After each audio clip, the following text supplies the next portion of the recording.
Welcome to JS on Politics, our weekly look at what's happening in Washington and Wisconsin. And the big news this morning is in Washington, so let's take a look at what's on tap for today's show. Paul Ryan was elected House Speaker this morning. We'll take a look at the challenges he has moving ahead. Republican presidential hopefuls squared off last night. We'll look at the results and what it means as the Milwaukee debate approaches. Ron Johnson and Russ Feingold have both taken turns on the Truth-O-Meter in recent weeks. We'll look at those ratings and how the race is shaping up. David Clark, as the sheriff, is back in the news with, yes, some statements that are drawing criticism and controversy. And finally, we'll take some reader questions, so please send those in. But let's start by introducing our panel this morning. We've got Mary Spicuzza, one of our political reporters, Dan Bice, our Watchdog columnist, and from Washington, D.C., we have Craig Gilbert. So let's start with Craig. You were there in the Capitol this morning as Paul Ryan was sworn in. Very historic day for him, certainly in the state, as one of the highest person we've ever had in government. Talk a little bit about what the reaction was to now Speaker Ryan. For a pretty divided and dysfunctional institution, it was kind of a happy and together day in the House chamber. I mean, partly because it is an historic occasion when there's a new speaker. There's only been 53 before Paul Ryan, but also, you know, he's well liked in the chamber by both Democrats and Republicans. There was a lot of genuine affection on both sides of the aisle. When he came up to the podium, he walked up along the Democratic side of the aisle and spent more time with Democrats than Republicans, you know, receiving hugs and handshakes. And his message was kind of open and uplifting when he talked about being open. Let's be open and honest about our disagreements, and let's make this place work again. Yeah, so is that, I mean, that's, the first day is always a happy day, but talk a little bit about some of the challenges he faces here, at least in the short term. The budget issue was cleared up a little bit yesterday, but what are the main challenges for Speaker Ryan right now?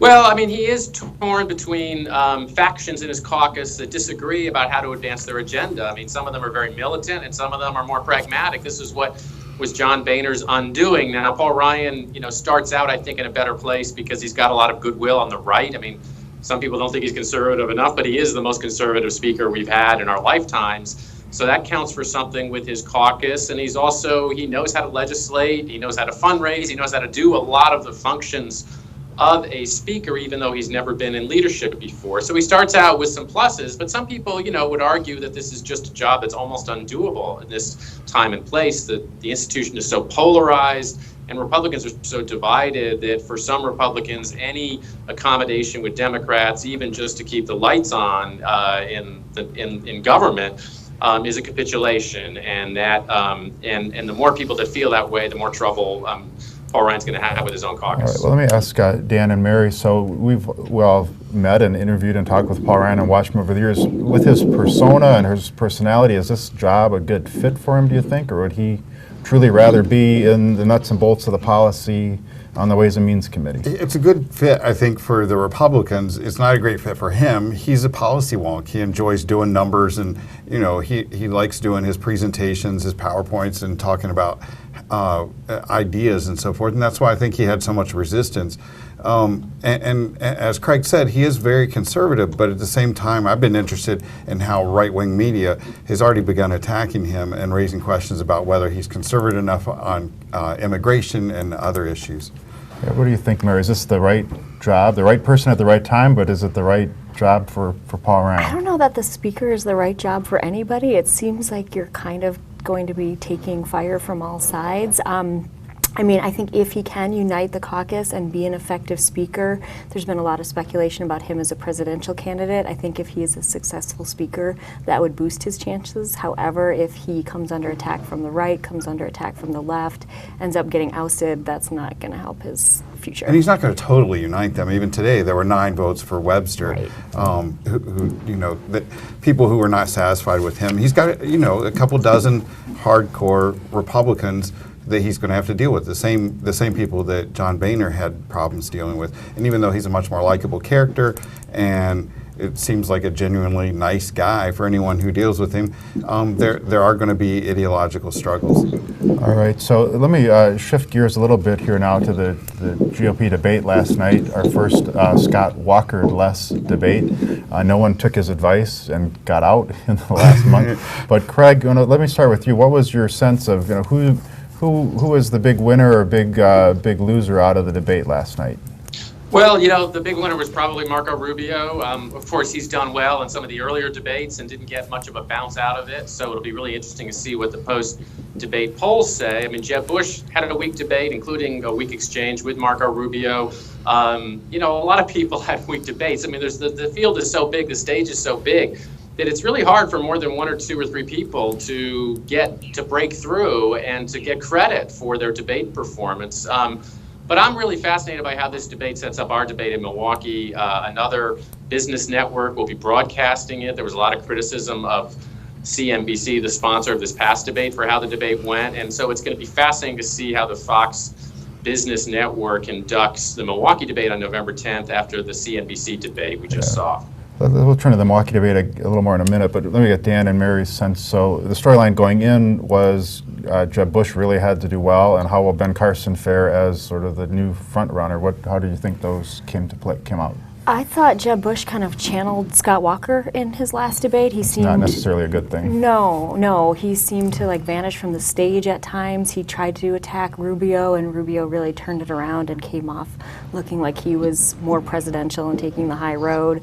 Bush seemed very just kind of half-hearted, and maybe even a little demoralized. Yeah, exactly. He was why am I fantasy struggling? football, though. So That was the only time he seemed He's really doing well in engaged. fantasy football, yeah. Fantasy football and Marco Rubio's attendance record were the two issues he cared about. It was like a two-tier debate. There was the focus going in, as you said, on Jeb Bush, Donald Trump, and Ben Carson. This was the first debate that didn't focus where Trump wasn't the pivot point for everything that was going on. And when that started to happen, Huckabee was able to pull it back and say, well, let's talk about these issues. And the issues became attacks on the government and attacks on the media and CNBC in particular. So you had those three who were getting all the attention going in, but the ones who grabbed the attention during the debate were the experienced politicians, not the inexperienced ones. You had, as Craig said, Rubio, who did well. I thought Cruz did extremely well. I think Chris Christie, though he's still far down the polls, I think he was good and glib and able to respond. And I thought Huckabee the same thing. These are people who are politicians who are in government or have been in government a long time, and they're the ones who perform the best. Yeah, let me ask you, Craig. So this in the run-up to this poll, some of the discussion was that Trump isn't leading in Iowa anymore. Ben Carson is. He seemed to fade a little bit in terms of screen time on this debate. Is this a trouble point for Donald Trump? Does he have a lot to do leading into the next debate here? Yeah, I mean, we've been saying this for a long time, but I do think that Donald Trump, has a shelf life in this campaign. He's kind of defied gravity for some time, but I think you'd have to bet against him being the nominee in the end. And as the field winnows, because he has a ceiling where there's a lot of people that aren't going to vote for him in the Republican electorate, that's going to create opportunities for alternatives. And that's why, people are so focused on what happens with candidates like Ted Cruz and Marco Rubio, because they're seen as, in the end, more plausible, more viable nominees, particularly Rubio. It's just that the people that are seen as plausible just haven't gotten Republican primary voters very excited so far. I did think, actually, when Trump had the microphone, he seemed to be saying things that we'd already heard before. He didn't push the conversation forward at all. And so, I mean, there was almost a been there, done that sort of feel to him, whereas in the first two debates, he was different. He was saying things that aren't normally said at debates, but this time he was again talking about securing the borders and all of that sort of stuff. And he's said that stuff all before. It's almost like he needs to come up with new material to continue staying where he was. So we've got 2 weeks, less than 2 weeks really, to the Milwaukee debate. Does anybody think that anybody will drop out in that time, or is this the same menu of candidates we'll have in Milwaukee on November 10th? Mary, what do you think? I wouldn't be surprised if somebody gets tired and drops off. There are a lot of people on the stage, and some people would talk and you would kind of forget they were still running. But, if they can run cheap enough campaigns, I don't know that there's that much incentive to heed Governor Walker's call and get out. There were the four that we haven't even mentioned who were at the junior varsity debate. Right. And then you also, Rand Paul, sort of, you were talking about people who disappeared. He seemed very much on the edge, on the periphery of this debate yesterday. Let me ask one last question here of Craig in the run-up to Milwaukee here. What do you think is the big storyline to follow in these next couple weeks? it Carson or Trump, or does Bush fade more? What are people going to be talking about? Well, I think they're going to be talking about Rubio and Bush and their rivalry and whether Rubio can sort of capitalize on his promise. I think they're going to be talking to some degree about Ted Cruz and also clearly Carson and Trump. I mean, Ben Carson, is hanging out there at the top of the national polls. He's not sort of impressing the political class so much, but he's had staying power, particularly in Iowa. But there are going to be a lot of challenges for him as he gets more scrutiny.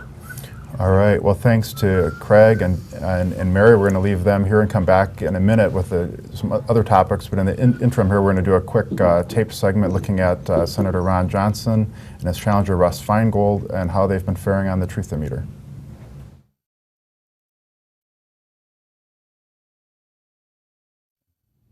We're joined now by Jim Nelson, one of our PolitiFact Wisconsin reporters, to take a quick look at some recent ratings on the Truth-O-Meter in the race between Ron Johnson and Russ Feingold for the U.S. Senate. So, Jim, let's start with a couple items we put on the Flip-O-Meter. And this was first Ron Johnson. We looked at his support for the Export-Import Bank, and we rated that a full flop. Greg, in 2012, not long after he took office, Senator Johnson voted against reauthorization of the Export-Import Bank. This is a bank that lots of companies say is necessary to make them competitive in doing business overseas.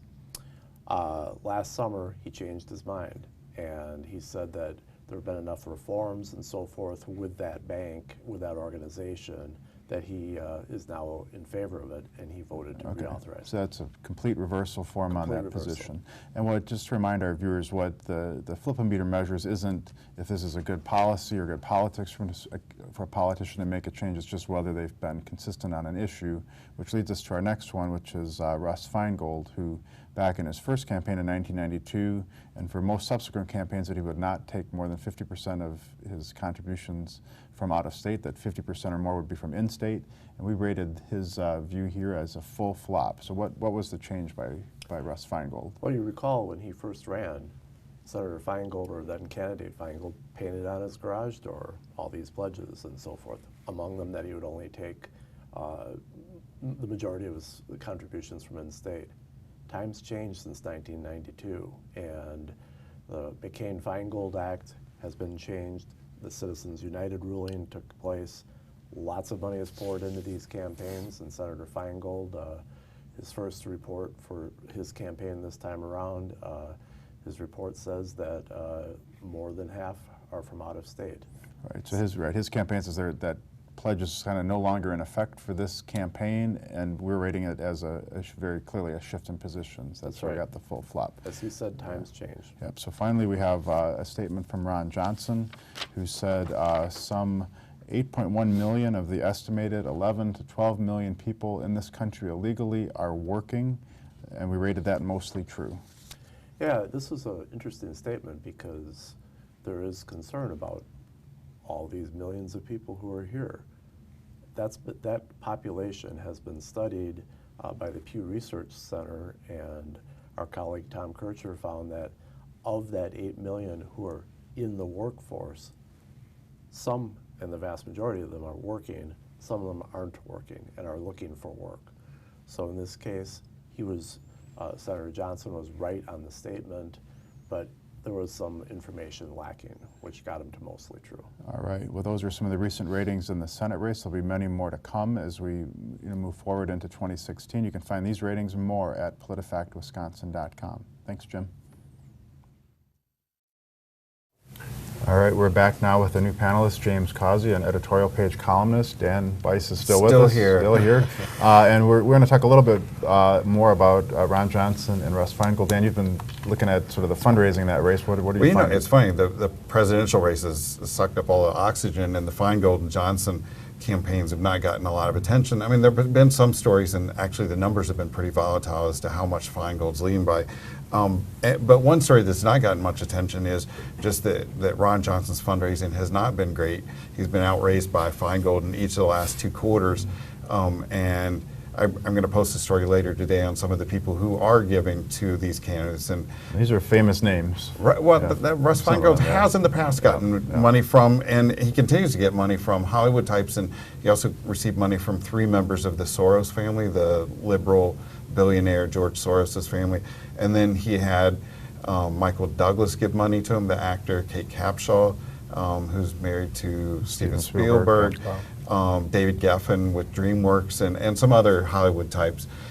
Johnson's not getting any sort of money like that. Most of his money is coming from hedge fund managers, guys who like to give to super PACs. A guy like Foster Friess, who helped keep Rick Santorum's race afloat, when he ran for president last time. So that's who's giving in this campaign. Yeah, well, let's talk a little bit about the funding, because one of the PolitiFact items we just were talking about and hearing about was, Russ Feingold's past commitments to have more than 50% of the contributions from the state, which becomes an artificial cap on what you can raise. But now that's gone. What is Ron Johnson? How does he respond? Does he turn to his own checkbook again? Is he not going to do that? How does He has said that he's not going to do that. And last time he had this benefit that after the election was over, his company then basically paid him back the amount of money he paid in. He is a millionaire, but I don't think he's got limitless amount of funds. But if he's trailing and it's in August, September of next year, that's when you start asking yourself questions about getting into your own checkbook. But with Feingold, you do have those issues because he's been Mr. Campaign Finance Reform. At the same time, he's got to go out and ask for money and try to raise money. And he's been critical of third-party interest groups that get involved and so forth, but they are going to get involved. So he's going to have that issue where people are going to continue to raise questions as to how hypocritical he is on these topics. Do you think, James, when he ran the first time, he's the guy who painted the promises on his garage and showed his hand and wherever he was going. Where is he that? Does this undercut that persona that people liked about him for so many years? Well, it depends on how much money he continues to get. Pretty soon he's going to have to start tapping into the state and getting money from here. But those are some pretty big donors on that list. He's a very different person than he was in 1992 when That's he was true. doing that. At that time, he was an outsider candidate who was running third, True. and he was trying to get some attention. Now he's probably the best-known Democrat in the state, and he's got national visibility. So things have changed, and so when he starts getting money from outside of Wisconsin, it's different than what it was in '92. All right, let's shift topics now to Milwaukee County Sheriff David Clark, who, surprise, he's made controversial comments that are getting some criticism. Why don't you, James, tell us, for those who missed them, tell us what they were and what your take on them was. Where do you start? Well, let's start with the most recent one. Okay. We're just talking the last 3 days. Last 3 days. Back. Okay.